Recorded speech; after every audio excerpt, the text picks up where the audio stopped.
Today I have with me my friend and fellow FNTP, Stephanie Reiter. Hi, Stephanie. Hi, Angela. Stephanie Reiter is a functional nutritional therapy practitioner, a restorative wellness practitioner. She's a certified holistic health coach and teacher in Boise, Idaho. She teaches individuals how to take back their health with real food so they can get to the root cause of dysfunction and restore wellness within themselves. She envisions a world where every man, woman, and child is living their best life because they embrace health and wellness as their number one priority. That is such a fantastic vision. I just think that obviously a little idealistic in the world we live in, but how awesome would that be, right? In an ideal world. Yeah, sure. Just so people know what we're going to go over today, we're going to talk about health and nutrition as it relates to cognitive function. And because Stephanie is a teacher who has dealt with special education, some of this is going to be related to kids, and it might get a little bit controversial. But we both feel like it's really important to address this subject. So let's just dive in then. As a teacher, what are some of the cognitive issues that you see kids struggling with? I think attention issues are just really rampant right now. In my setting, they are. I work with kids who are below grade level in reading, and so I just see a lot of attention issues and a lot of mood disorders as well. Oh, wow. So that probably really affects the classroom environment, right? So yeah, we're seeing like anxiety is growing, and I even work with kids like with mild autism and stuff like that. So a lot of social anxiety, a lot of like social issues. And what age ranges do you work with? This year I'm with middle school, so sixth through eighth grade. I think my youngest student is 11, and I have a student that's 18 as well. Oh my God. 17. He's 17. Wow. That's so young to be experiencing things like anxiety disorders and things like Yeah. that. And I Is see it like every year. This is my 12th year teaching, and I see it more and more every year. It's just like, oh, great. Like the percentage is just growing. Yeah, that was going to be one of kind of my next question. Is that program pretty full? Yeah, I have a really large caseload, but we have like five teachers total, five special ed teachers. So, um, yeah, if I'm full, then they'll just go to another teacher. Okay. But yeah, it fluctuates throughout the year just because students move and stuff. But, it's my caseload. I think my first year teaching was like 18, and this year my peak was 36. I In think just I'm, that a 12-year period. That's yeah, scary. yeah. Oh my gosh. So, are there times that you notice kind of an uptick in their behaviors, like if there's been a party with candy, or if maybe a certain thing has been served at lunch? Do you notice the difference? Yeah, a lot of times these kids after lunch they'll be less focused, and I know like that kind of goes against what we're taught is that like your hunger kind of go like your focus kind of goes down as you're hungry, and then you eat and you'll just be more focused. But a lot of these kids, I feel like they're eating things that don't agree with their body, and so they'll come back into the classroom and they'll just like maybe they'll have an upset stomach, or like it just cognitively they can't handle it. So like the school lunches are like, like you have a school age child, so it's like pizza, and pizza is considered a vegetable because it has tomato sauce on it, and it's considered a whole grain because it's made with wheat flour. The things that the schools can get away with, it's just, the school nutrition needs an overhaul, and like I'm preaching to the choir with you, but Yeah. it's just like the low quality food that these kids are given is really bad. Yeah, I completely agree with that. I think we homeschooled for a while, and before I sent my son back to school, he was a little upset that he was going to have to bring home lunch. And so I looked into some of what was being served, and there just really wasn't very much that I felt like I could compromise on.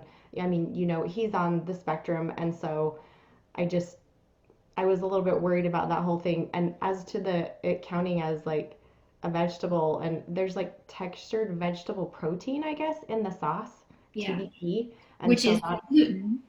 Right. And So that's, like on top of the crust, then they're getting like that TVP, it's just a double whammy, and most of these kids can't handle it. yeah. I wonder too if like the carbohydrate load maybe has an issue with like the after lunch slump. What do Hmm. you think about that? Yeah, I think that their meals are not, they really push the fat free. So like very low fat, lower protein than what a kid needs. Yeah. So yeah, because like a lot of their protein, even I think I saw a study that said the hamburger patties that they're given are like only 33% meat, and the rest is all soy filler. And that's genetically modified. Yeah, right. And that there are some kids that, and it's kind of an underlying thing, not everybody knows if they tolerate this, that, or the other. But like you mentioned before, like that's telltale. Um, so let's hop into a little bit more controversy, I guess. Um, when it comes to foods, what are some of the things that you would either, like if you were allowed to work with these kids on the level of like the nutritional education that we now have, what would you recommend they either add into their diet or take out? I really think that their diets should be more balanced. I'm seeing very carb heavy meals for these kids, and their snacks are all carbs. So I would say, like, maybe adding more protein and fat, healthy fats into their diets. I don't think kids are getting enough of that these days. Yeah. A lot of their meals are processed. So, like that boxed macaroni and cheese, if they're eating at home. Um, and then the school lunches are just like they need more healthy fat, and there's a big push, like I said, there's a big push for low fat because that's the government guidelines right now. Right. And it's just really unfortunate because the school, in order to be funded, I don't know if people know this or not, but in order to have the lunchroom program funded, they have to structure their meals according to the government's My Plate nutrition guidelines, because if they don't, they don't get paid for the Right. lunches. Yeah, and not most of the kids, but there are quite a few kids, especially in the state of Idaho, that are on a free and reduced lunch plan. Mm, And so in order to cover the cost of those, they are getting subsidized, and it's right. coming from like the corn industry and the wheat and sugar and all that. Right. So a lot of these kids don't even financially have the option to bring something else in, right? Yeah. And for some of these kids, they're getting breakfast and lunch at school, and that's the only food they're eating all week. Yeah, I don't know how long that's been prevalent. I remember that they instituted the breakfast program several years back where we live, and although I think that it's got its pros and cons, I guess, for people who really aren't getting much food. But then on the other hand, like you said, because that is the majority of what they're getting and the quality of what they're getting is so low, it's really got to impact their behavior. Yeah. So like they're eating cereal bars, and the cereal bars are like Froot Loops covered in marshmallows, and that's considered a whole wheat breakfast or something like that. It's ridiculous. And then you like flip over and look at the nutrition facts, and it's all sugar, and it even says like this product is genetically modified. Like, what is that doing to a growing child?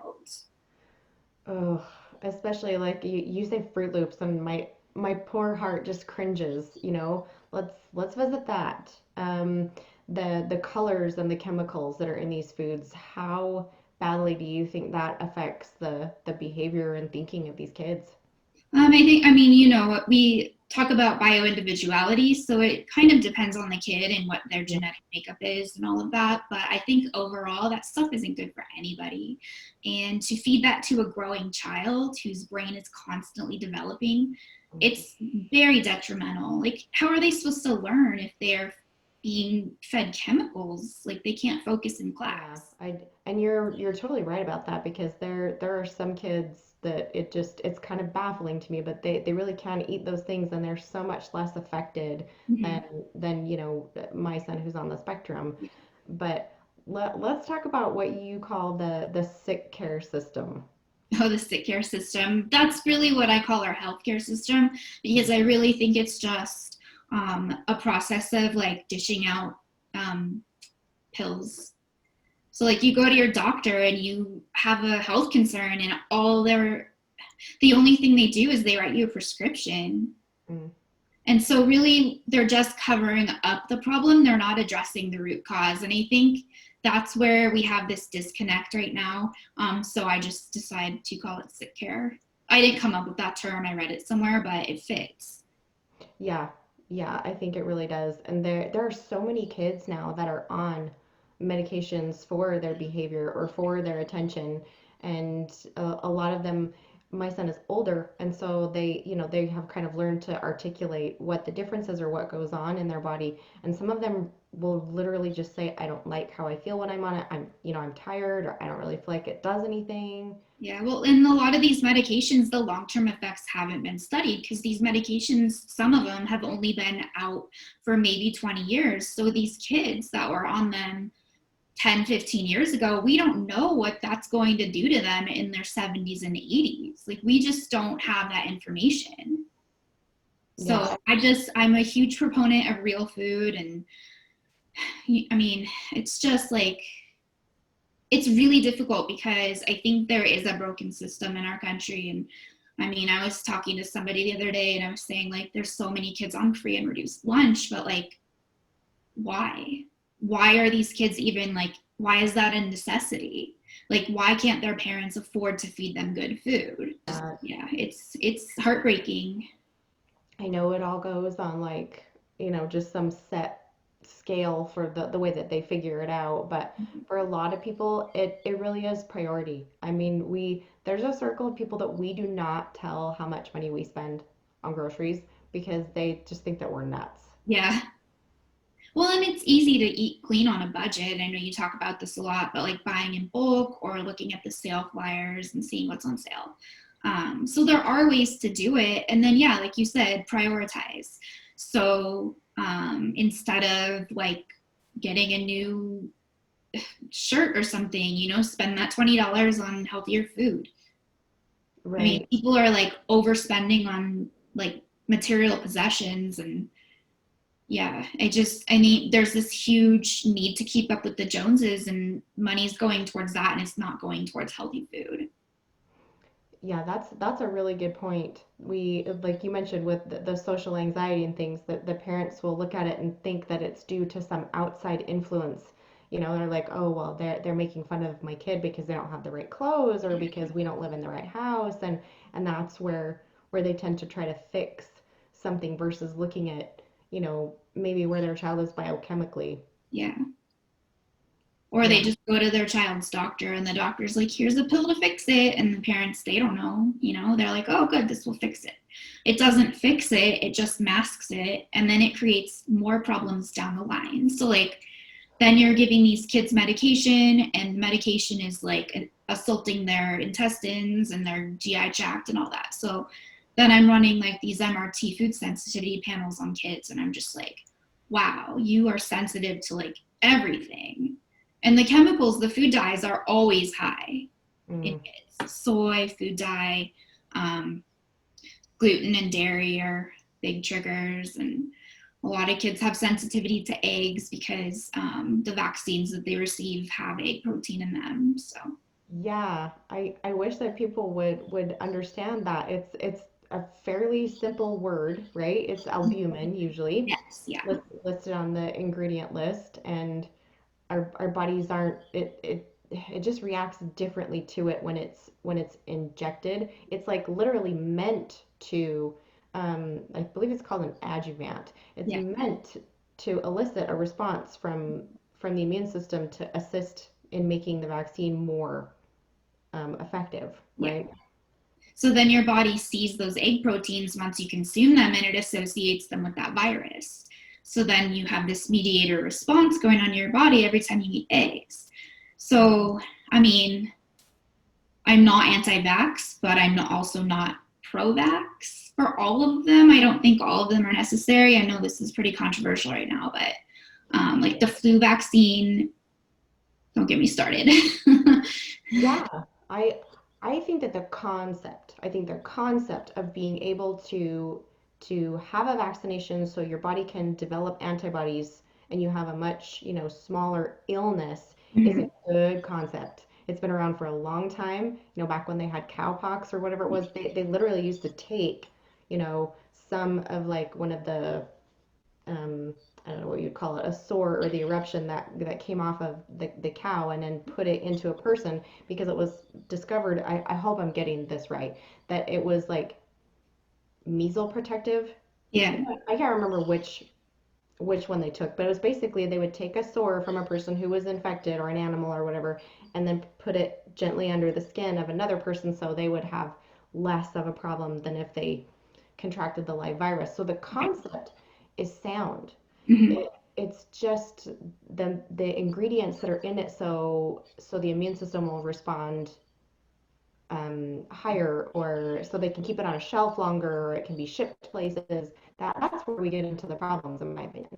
Yeah, I think there needs to be a revamping of a lot of them. Like the ingredients, I mean, if you look at some of them, they contain mercury and Yeah. aluminum. And I mean, some people's bodies can detox better and they can handle them, but I mean, not everyone processes them the same. And some people really have negative effects from them. So I don't know how many studies have been done to determine that, but it's just like not everyone can handle them, and I don't think like authorities realize that. Yeah, I think that space should really just be held for everybody's belief on what you're going to do with it or not, and the ability to choose that. Yeah. I also think that, like you said, the research really hasn't been done, and it depends on your body or your child's body. You know, the person next door, their kid can have all of them and really not seem to have a problem with it, and I'm so glad, right? But for those of us who have experienced problems with it, I think there needs to be a discussion about that. Yeah, I mean, because it's all bio individual, so like Yeah. I know I always reacted negatively to them. Mm. Well, I didn't realize it was them at the time, but like looking back at it, I'm like, okay, my body can't process that, which makes sense because I have like methylation issues and I can't detox just like everyone else. So for me, I really have to focus on like eating whole foods and real foods, and just like focusing on nutrition. I can't just like eat a bag of hot Cheetos and be fine. Whereas I see kids doing that all the time. Not saying that they're fine, but like, you know, eventually it's going to catch up to them. But I don't know why hot Cheetos are so trendy. Yeah, that's another thing. The cumulative effect of all of these additives hasn't really been studied. When something in the food system is listed as a GRAS, or generally regarded as safe, it's only tested by a small amount of just that one compound. It's not like if you eat a ton of it and you get more than the recommended or safe amount, or the synergistic effect of that chemical and like the other 12 that you might be exposing yourself to, right? Yeah, and then sometimes those things aren't even tested on humans, they're tested on mice or rabbits. So it's like, how do we know the effects on humans, especially long term? Yeah, it would be really hard to get accurate science on it that way because we're so different metabolically from even the test animals. So Mhm. that makes total sense. Let's hop back to the gut health for a minute. How does gut health and GI function affect cognition? Well, okay, so Hippocrates said all disease begins in the gut. So I truly believe that. Like everyone that I work with, it's gut issues is the first and foremost thing. So like, I mean, if a kid has ADHD, I always try to look at like what is their digestive function? Is their stomach acid too low? Because that's pretty common. Yeah. Um, like, do they have the proper digestive enzymes? Are they breaking down fat properly? There's a lot of things to look at, but I would say like 99% of the time it goes back to GI issues. Mm. Well, and there are people like Dr. Mark Hyman who say the gut is the second brain, Yeah. or he did a really good series. That Broken Brain series was Mm-hmm. awesome. I just really think that the body is so connected, Yeah. and to separate it out is like, well, this part of me doesn't function well, but that part of me over there is fine, you Yeah. know. Or like if that part of you is fine now, is it going to be fine in 10 years? Because Mm, like what is your gut doing? Like some people, they don't have that negative effect in it. Like I mean, we studied stomach acid. I mean, if your stomach acid is low, you're going to have a lot of downstream effects from that. And that's an easy fix. But a lot of people are being put on PPIs, proton pump inhibitors. So, I mean, there's really not a lot being done to help them. Since we just kind of talked about a little bit about what we learned, why did you decide to take the NTA course? Okay, so I mean, nutrition has always been an interest of mine. I went to college and I changed my major multiple times, as most people do. So one of the things I was focused in was nutrition. And then I realized there was a lot of science behind it, and I wasn't really ready for that in my early 20s or late teens. But I kind of always had this like interest in it. So I really just studied it on my own for almost a decade at least. And then I became a health coach, just because I wanted to work with kids and coaching them to not eat their hot Cheetos.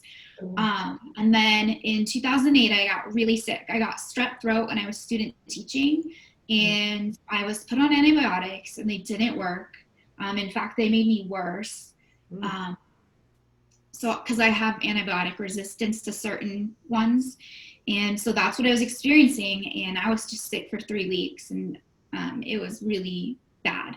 And I finally recovered, but it wasn't the same. I couldn't eat gluten anymore. I just had these cognitive issues. My doctor was like, oh, well, it's not what you're eating. That has no effect on it. And I'm like, no, but I feel better. If I eat fruits and vegetables and, real food. And they kept telling me oh, it's not really that wouldn't matter. And just my instinct was yeah, it does matter. Someone needs to speak up. And I decided I wanted to be that person. So I didn't really know that there was this huge population of people that were also interested in this stuff. I just thought oh, I'm the only one. Because from what I was seeing, no one else seemed to care. I had friends that would go out drinking and they would eat the crappiest food and they would still be fine. And I'm like, how are you eating that? That would put me out for 3 days. I would feel so sick. And I kind of got angry. How come they can do that and I can't? And then when I started teaching full time, I realized there were a group of kids that I actually specifically, there was a kid on the spectrum, and his mom came to me one day and she's like, we're trying this new diet. It's no gluten, no casein, no food dye. And I was like, that's interesting, because I'm kind of researching that on my own. And so he was nonverbal. He was only 6 years old, but he was nonverbal. And within 3 weeks, he was verbal and making eye contact just from removing gluten and casein from his diet. And I'm thinking these doctors are saying that's not a thing, that will have no effect on these kids. This was also in 2010. And so this was now people kind of are more awake to it. But yeah, it was just how in 3 weeks did that make such a difference? So if it's doing that to him, what can it do to others? And that's when I really decided I want to be part of this movement. Mm-hmm. So here I am, and that's how we met. Yeah, Stephanie and I were in the same class in Boise, not quite 2 years ago, but yeah. Well, I mean, we were in class 2 years ago. Yeah. Yeah. A little bit. Crazy how fast that went, right? Yeah. And the same thing as we're talking about this child who had great success with that particular protocol. Same thing, bioindividuality. That child saw huge gains from it because his body really was struggling with those particular compounds and needed them removed. So it may not be that simple for another child. It may, or it might. It just all depends on what your child needs. And also, I think in respect to doctors go through a lot of schooling. They learn a lot of things, and it's really helpful to the body. But I don't think that they mean to do it. I think it's just their default training. Well, and they learn a lot of things, but I've talked to doctors and I've listened to interviews with ones I don't know, and they say they don't get any nutritional training. They're trained on how to prescribe pills, but like they're not really trained on how to address the root cause. And I'm like, I'm not anti-medical establishment, but like I think if you have a broken leg, great. A doctor is awesome. Like you need a doctor. Your leg is broken. They can fix you. But if you have like a chronic condition, I mean, they don't really look at ADHD as like something that needs medical attention right away. Mm-hmm. So yeah, and I can't remember who said it first, but basically it doesn't matter what condition you're suffering from, it didn't result from a lack of medication. yeah, exactly. So like ADHD isn't an Adderall deficiency. Yeah. It's all just about digging deeper and doing that work. Mm-hmm. So if someone wants to come and see you, how do they find you? So I am on realfoodeducation.com. And then I also work for the Idaho Functional Health Alliance. So that's idfunctionalhealth.com. And then I'm all over social media. So everything is at Real Food Education except Twitter, which is Real Food Teacher. Like you mentioned before, you're on your winter break, and we wanted to do an interview before. And poor Stephanie's so busy with her with her multiple things. I super, super appreciate you taking the time to do that with me. I know it's kind of a squeezing it in. Oh no, it's great. It worked out perfectly. Thank you so much. Yeah, thank you, Angela.